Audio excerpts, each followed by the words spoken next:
Muri iyi minsi igihe nta kwigisha amagambo menshi mfite, nta kuvuga ibintu byinshi, ndabizi turi mu masengesho yo gusenya ibicaniro, kwirukana indwara, gukubita hasi. Ndagira ngo Imana igire ikintu ikora muri iyi minsi, kandi unyemerera amasengesho ntuyaburemo. Aya masengesho ntuyaburemo n'ay'imbaraga kuri wowe, kandi uvuga ngo amen amen, murumva kugiye kubihindura. Rero tugiye gusoma ijambo rikomeye cyane, mone sandore bosa, haleluya haleluya. Navuze ngo ikintu cyose cyiza wagombaga kwakira kikanyagwa n'ibyo bicaniro bibi, iby'abarozi n'abadayimoni, abaguhiga, bavuga, bagambana, bicara, bagusebya, icyo cyose cyagucanyeho, cyakujeho, cyakwatseho umuriro, cyakwirwanya, ndabigarura mu izina rya Yesu Kristo w'i Nazareti. Amaraso ya Yesu nabizane, mwuka w'Imana nabizane, imbaraga z'Imana nizibizane. Erega natwe twizera imbaraga z'Imana n'ibitangaza by'Imana, the power, hallelujah, umwuka wera w'Imana. Icyiza cyose wari waragenewe mu buzima bwawe cyari cyaratwawe, ndakigaruza imbaraga z'amasengesho,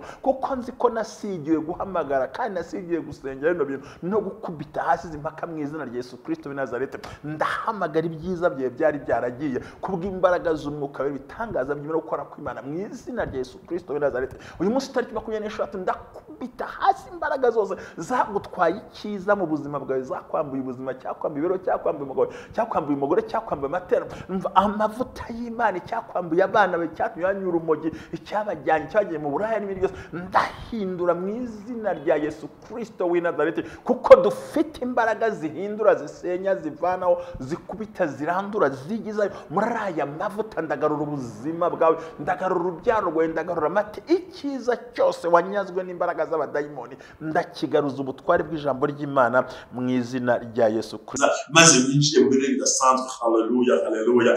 22 abakwanga bazambikwa isoni, subuko nukuzambara, bambara igishura cy'isoni. Bavuze kutazaba bavuze kutazabyara ubyare, bavuze kutaziga wige, bavuze kutazakora ukore, bavuze kutazuzukuruza wuzukuruze, bavuze kutazabona ibyangombwa ubibone, baguciye intege ko hatagiye uhagende. Mbega bambara igishura cy'isoni, bambara amakote y'isoni, bambara amakanzu y'isoni, bambara ingofero z'isoni, bambara amasaha y'isoni, bambara amakositime y'isoni, bambara igitambaro cyo mutwe cy'isoni, bambara isoni mu bitugu no mu mugongo. Erega ndimo ndabashwiragiza, ndimo ndabakubita, ndimo ndasenyagura. Bambara isoni bari ku meza, bambara isoni baririmba, bambara isoni bagenda, bambara isoni, bambara imyambaro y'isoni bicaye mu bantu, bambara imyambaro y'isoni bahagaze muri bene wabo, bakorwe n'isoni, bakumveho repikota, bakugende basohoke mu buzima bwawe. Amavuta kandi agira amateka, ubuzima bugahinduka. Mwiyerekwa ry'umushumba Rivera Ntambabazi Jean Baptiste, ubwo yasengaga Imana yamuhishuriye abantu benshi batsikamiwe n'amateka mabi, imuha amavuta ngo gendo uyasuke kuri bariya, ubuzima buhinduke. Amavuta kandi agira amateka, ubuzima bugahinduka. Amahoro y'Imana, urukundo rw'Imana n'umugisha w'Imana bane mwese bakurikiye umwe bw'abera ministries, amavuta kandi agira amateka, ubuzima bugahinduka no gahindura bw'abandi. Tugeze ku munsi wa 26 ukwezi kwa 12 mu mwaka wa 2023, dushigaje iminsi 5 yonyine umwaka ugacaho. Ariko muzi ko tugeze ku munsi wa kabiri w'amasengesho yo gusenya ibicaniro no kunyaga Satani inyenyeri yawe yajyanye. Ni Boxing Day ubu ngubu, abantu benshi bari muri hangover, abandi bameze ukundi babayeho, kandi abandi bari gukora ibindi bintu bidasanzwe ku buryo usanga bigoye. Nkubwira ikintu gikomeye kuri iyi tariki ya 26 ukwezi kwa 12 umwaka wa 2023, nkubwira ngo ni iminsi 5 gusa tukaba twinjiye mu mwaka udasanzwe, gitangaza ku buzima bwawe. Ariko ntibiri bukunde tutarasenya bino bicaniro, kandi numva muri iyi minsi igihe nta kwigisha amagambo menshi mfite, nta kuvuga ibintu byinshi, ndabizi turi mu masengesho yo gusenya ibicaniro, kwirukana indwara, gukubita hasi. Ndagira ngo Imana igire ikintu ikora muri iyi minsi, kandi unyemerera amasengesho ntuyaburemo. Aya masengesho ntuyaburemo n'ay'imbaraga kuri wowe, kandi uvuga ngo amen amen, murumva kugiye kubihindura. Rero tugiye gusoma ijambo rikomeye cyane rivuga ngo izakuzuza umunezero. Shoma ijambo rigaragara muri Yobu bice 8 umurongo wa 20 na 22. Aba ngo Imana ntitererana inyangamugayo, tishyigikira inkozi z'ibibi. Umurongo wa 21, izakuzuza umunezero, izaguha kuvuza impundu. umurongo wa 22 ari wo ngendereye cyane dusembye Ibicaniro, aravuga ngo abanzi bawe bazakorwa n'isoni, amazu y'abagome azasenywa. Aya magambo ngira ngo urimo urayumva kari amagambo meza aryoshye y'umutima wawe tugiye gusengeramo dusenya za karande. Nari nsomye muri Bibiliya Kinyarwanda cyubuye ndagitomoye, ariko turasa nk'uza n'indimi ahatagira uvuga ati ko bidahura n'ibyo mfite, reka some na hano kugira ngo bigufashe yenda wumve ayo magambo y'Imana mu kubaho kwawe. Ibice 8 umurongo wa 21 kugera ku murongo wa 22 haravuga ngo dore Imana ntizata umuntu w'intungane kandi ntizaramira inkozi z'ibibi. 21 akanwa kawe izakuzuza ibitwenge n'iminwa yawe izavuza impundu. 22 abakwanga bazambikwa isoni kandi ihema ry'inkozi z'ibibi ntizizongera kubaho ibihe byose. Ni itariki ya 23. Ndashaka dusenye bino bicaniro turi kuri iryo jambo ry'imbaraga, dusenye bino bicaniro duhagaze ku butware bw'ijambo ry'Imana, dusenye bino bicaniro duhagaze ku masezerano akomeye, dusenye bino bicaniro dukubita hasi. Aya ni amagambo tubonye avuga ngo dore Imana Imana ntigiti intungane. Bango mu Kinyarwanda cyubu haravuga ngo Imana ntitererana inyangamugayo, ntishyigikira inkozi z'ibibi. Izakuzuza umunezero, izaguhaza, izaguha kuvuza impundu. Hano hakavuga ngo akanwa kawe izakuzuza ibitwenge n'iminwa yawe izavuza impundu.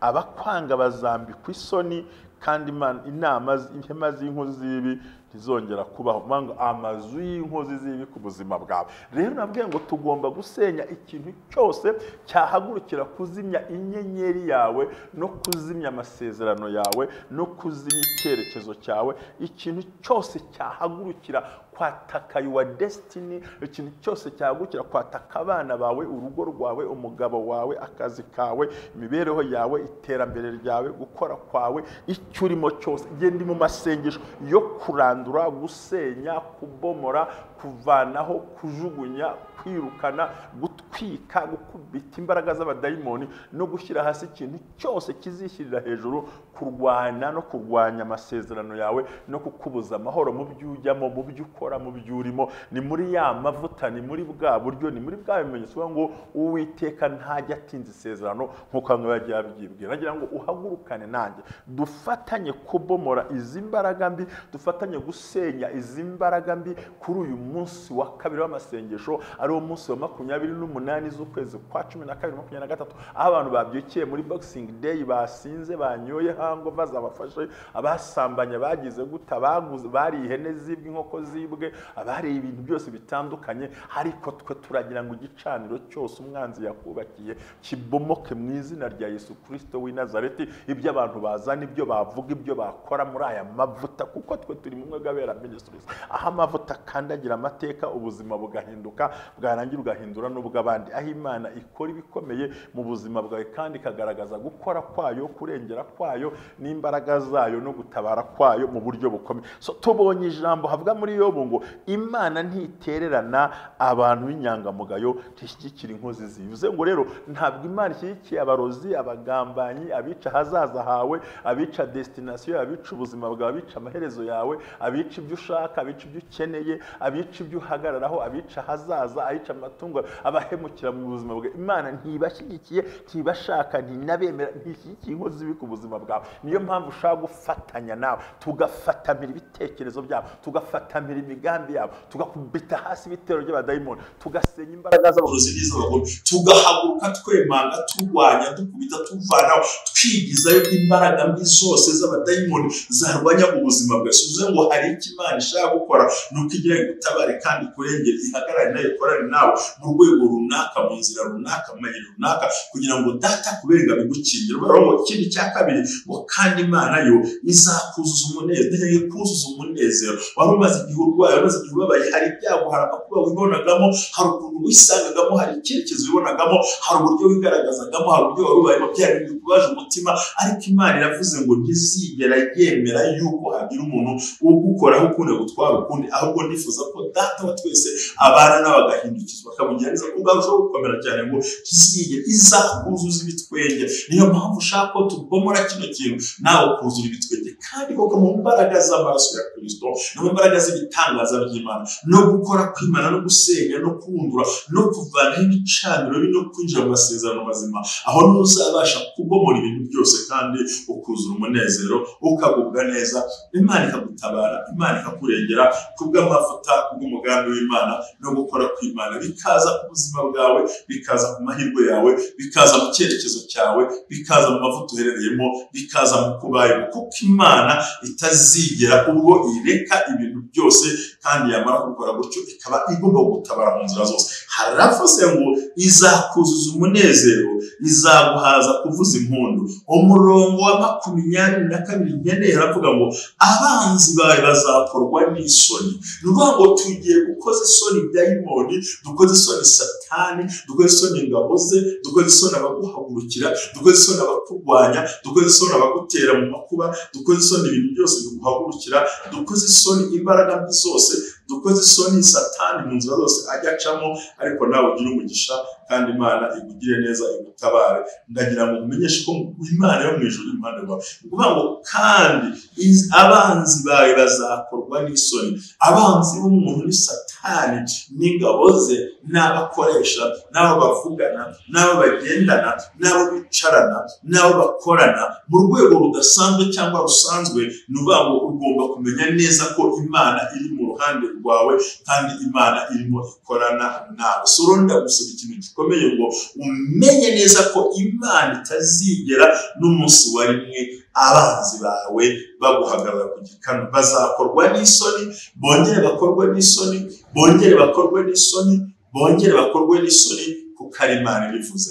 Rero mu masengesho yo kubomora ndashaka kuvuga ibintu 4 cyangwa ibintu 5 tugiye gusengera kano kanya, nawe ukajya ukiriza ngo amen, uti biveho mu izina rya Yesu, biveho mu izina rya Yesu. Tubyita ngo ni intambara y'umwuka, ni uguhaguruka tukarwana, nta muntu dutinya, tugashaka marayika w'imbaraga n'inkota ityaye yo gusenya imigambi y'abadayimoni yose no kurandura ikintu cyose kitari cyiza ku buzima bwawe.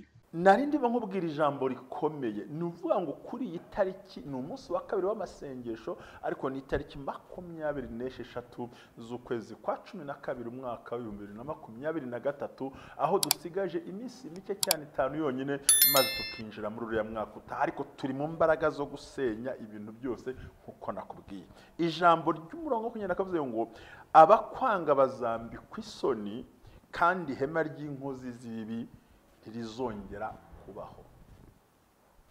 Mu Kinyarwanda kivuga ngo amazu y'inkozi z'ibibi, bivuze ngo dore Imana ntizata umuntu w'intungane cyangwa inyangamugayo, kandi ntizaramira inkozi z'ibibi.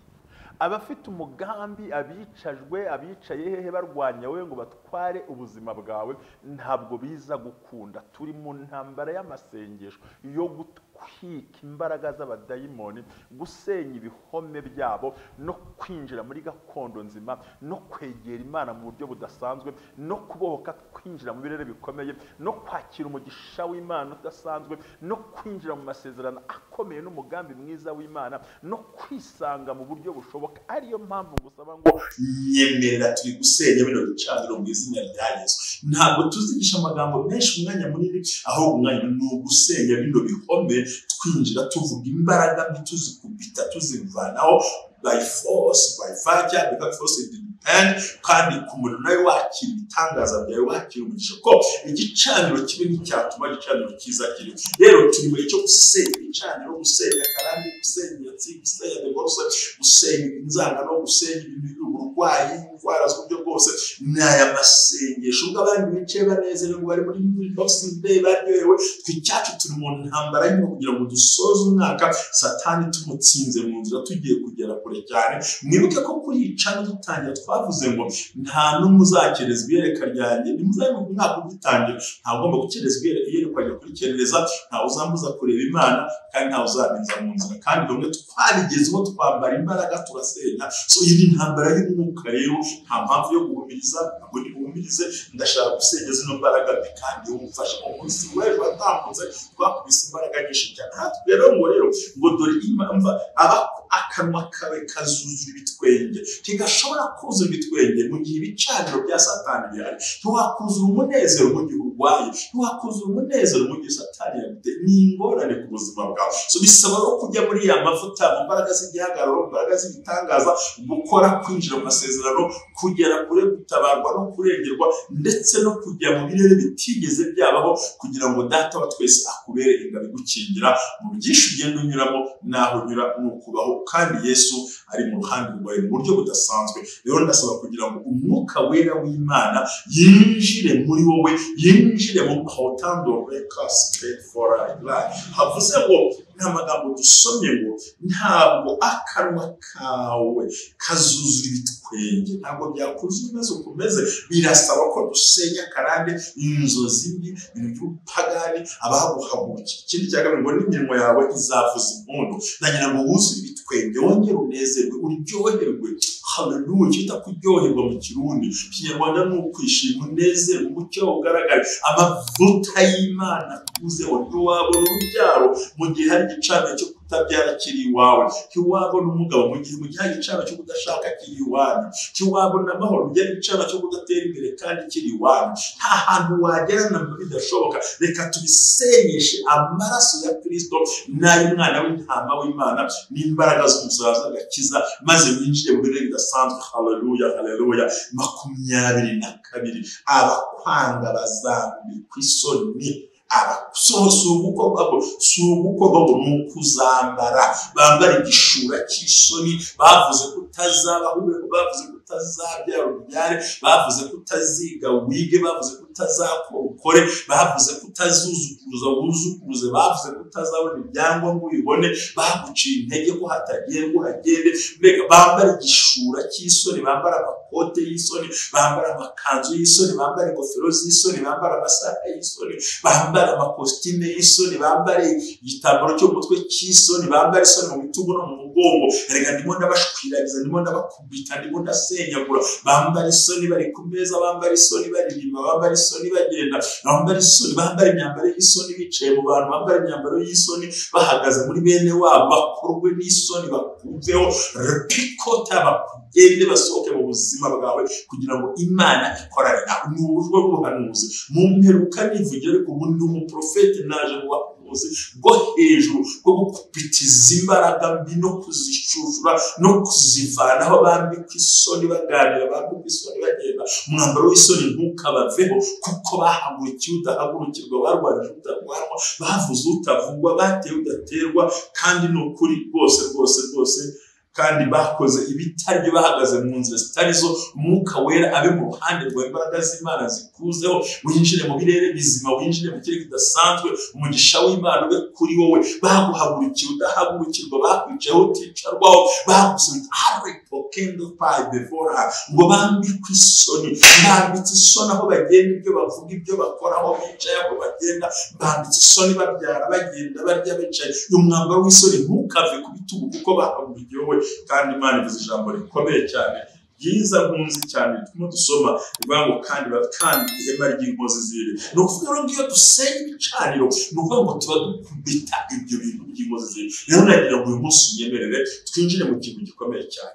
Ubushoboye ngo buri network yose, ni ukuvuga ngo ihuriro ryabo ryose ry'ibicaniro bibi, abadayimoni ku buzima bwawe, aho bahuraga, aho bakonekitaga, uko baganira, abarozi aho bahuriraga, abakwanga kugambanira, bahurira kuri telefoni ndabishenye, bahurira kuri WhatsApp ndabishenye, aho bahurira haba mu cyayi, muri swiduwire, mu bigage, mu nshuti, mu gacaca, baganira bagira gute, ibyo bicaniro byabo byose n'izo network zabo zose ndazikase mu izina rya Yesu Kristo Nazareti, kubw'amaraso y'ijambo ya Yesu Kristo, kubw'imbaraga z'ijambo n'imbaraga z'umusaraba n'umuriro w'Imana utwika ukongora izo network zabo mu izina rya Yesu, kugira ngo ndabikata, ndabijugunya, ndapfunagura, ndirukana, ndasenya imigambi yose y'abadayimoni, kandi ndavuga ngo iki kintu Imana gikore hamwe ahangaha hagaragara izo network zose zagiye ku buzima bwawe, ndazisenyesha imbaraga n'ubutware n'ijambo ry'Imana. Imana ishimwe cyane. Bangu iyo network rero sinshaka kuba kuri wowe, niyo mpamvu ngiye kuyisenya kandi nkese mu buryo bukomeye. Ndavuga ngo network yose yahuzaga n'abakurwanya, yahuzaga n'abaguhagurikiraga, yahuzaga n'abarozi bakurwanya, yahuzaga n'indwara, ndabikatagura mu izina rya Yesu. Nkuyeho network zabo mbi kugira ngo izabe zigaragare, maze ubashe gutsinda kandi ugubwe neza. Amahoro y'Imana n'abandi nawe, umugisha w'Imana nukuzeho, gutabarwa n'Imana bikugereho mu izina rya Yesu. Mavuta y'Imana yinjire muri wowe, ndacyavuga ibintu bikomeye cyane. Ikindi kintu ushaka ko dusenya kano kanya, in the name of Jesus, kubw'imbaraga z'umwuka wera n'amasezerano y'Imana ukora ku Imana, muri aya masengesho y'imbaraga soza umwaka, ndavuze nk'ibyiza byose Satani yagutwaye, ibyiza byose abagome bagutwaye, ibyiza byose abagambanyi bagutwaye, ibyiza byose amateka yagutwaye, ibyo wagombaga kubona bikanyizwa kubera imbaraga z'abadayimoni, ndabigarura mu izina rya Yesu. Bikugarukeho, bikuzeho, akira ibyawe, akira ibyo warabuze muri kano kanya. Turi mu masengesho yo kuribata mu izina rya Yesu Kristo w'i Nazareti. Ibyiza byose byari bikugenewe bikaba deviye kubera imbaraga z'abadayimoni n'iz'abarozi n'iz'abagome n'iz'abagambanyi n'ibicaniro byatwaye ibyawe, ndabibomora mu izina rya Yesu Kristo. Nibigaruke kandi bize bifite imbaraga kuri wowe, nibigaruke ibyo bagutwaye, amasezerano bagutwaye, imbaraga bagutwaye, ibintu byose byiza wari utegereje kwakira muri uyu mwaka 2023 abadayimoni bakabigutwara, nibigaruke mu izina rya Yesu Kristo w'i Nazareti. Nciye intege nke kandi mpagaritse imbaraga mbi z'abantu bose barwana, kandi mvuze ngo Data wa twese ukora ibitangaza kandi wiyerekane, ugaragaze ko hari ikintu ibintu byose bagutwaye, icyo bakwambuye, icyo Satani yakunyaze. Navuze ngo ikintu cyose umwanzi yanyaze ku buzima bwawe, icyari amahirwe, ubwari ubukwe, byari inzira zari icyerekezo, icyo umwanzi yanyaze inyenyeri akayizimya, ndakigarura mu izina rya Yesu Kristo w'i Nazareti. Ndakigarura in the name of Jesus, by force, by fire. Hallelujah. Umuriro w'Imana nugarura ibintu byawe, amaraso Yesu nagarura ibyo watanyazwe, Mwuka Wera nagarura ibyawe, nagarura ubuzima bwawe, nagarura icyerekezo, nagarura inyenyeri, nagarura amahirwe, nagarura iterambere. Hallelujah, hallelujah. Dopikandori yamone sandore bosa. Hallelujah, hallelujah. Navuze ngo ikintu cyose cyiza wagombaga kwakira kikanyagwa n'ibyo bicaniro bibi, iby'abarozi n'abadayimoni baguhiga, bavuga, bagambana, bicara, bagusebya, icyo cyose cyagucanyeho, cyakujeho, cyakwatseho umuriro, cyakwirwanya, ndabigarura mu izina rya Yesu Kristo w'i Nazareti. Amaraso ya Yesu nabizane, Mwuka w'Imana nabizane, imbaraga z'Imana nizibizane. Erega natwe twizera imbaraga z'Imana n'ibitangaza by'Imana, the power, hallelujah. Mwuka Wera w'Imana, icyiza cyose wari waragenewe mu buzima bwawe cyari cyaratwawe, ndakigaruza imbaraga z'amasengesho, kuko nzi ko nasigiye guhamagara kandi nasigiye gusengera bino bintu no gukubita hasi impaka mu izina rya Yesu Kristo w'i Nazareti. Ndahamagara ibyiza byawe byari byaragiye kubw'imbaraga z'umwuka w'ibitangaza by'Imana gukora kw'Imana mu izina rya Yesu Kristo w'i Nazareti. Uyu munsi tariki 26 ndakubita hasi imbaraga zose zagutwaye icyiza mu buzima bwawe, zakwambuye ubuzima, cyakwambuye ibiro, cyakwambuye umugabo, cyakwambuye umugore, cyakwambuye amatera, amavuta y'Imana, cyakwambuye abana bawe, cyatumye banyura urumogi, icyabajyanye, cyagiye mu buraya n'ibindi byose, ndahindura mu izina rya Yesu Kristo w'i Nazareti, kuko dufite imbaraga zihindura, zisenya, zivanaho, zikubita, zirandura, zigizayo. Muri aya mavuta ndagarura ubuzima bwawe, ndagarura urubyaro rwawe, ndagarura amate, icyiza cyose wanyazwe n'imbaraga z'abadayimoni, ndakigaruza ubutware bw'ijambo ry'Imana mu izina rya Yesu Kristo w'i Nazareti. Kandi reka nkubwize ukuri, inshuti y'Imana, imbaraga zose zikurwanya, zirwanya hazaza hawe, the power against you in your destiny. Pekando rego sarami wadraye. Ndaravuze ngo buri gihe ibicaniro bibi bikurwanya ahujya ntibikurwanya ahuva, kuko ahuva hararangiye. Kandi nabwiye abantu banjye ejo ndababwira ijambo rimwe ngo ahahise hanjye ntaho hahuriye n'ahazaza, bagutonganyiriza ahahise ariko hazaza harahari. So uvuga ngo every power, imbaraga zose mbi zirwanya every power against you in your destiny, in your opportunities, in your financial, in your spiritual, must destroyed by the power of the Holy Spirit. Imbaraga mbi zose zikoreshwa n'umudayimoni akorera mu bantu bazima cyangwa bahafi cyangwa babugufi, bahagurukiye kurwanya hazaza hawe, ndabisenya mu izina rya Yesu Kristo w'i Nazareti.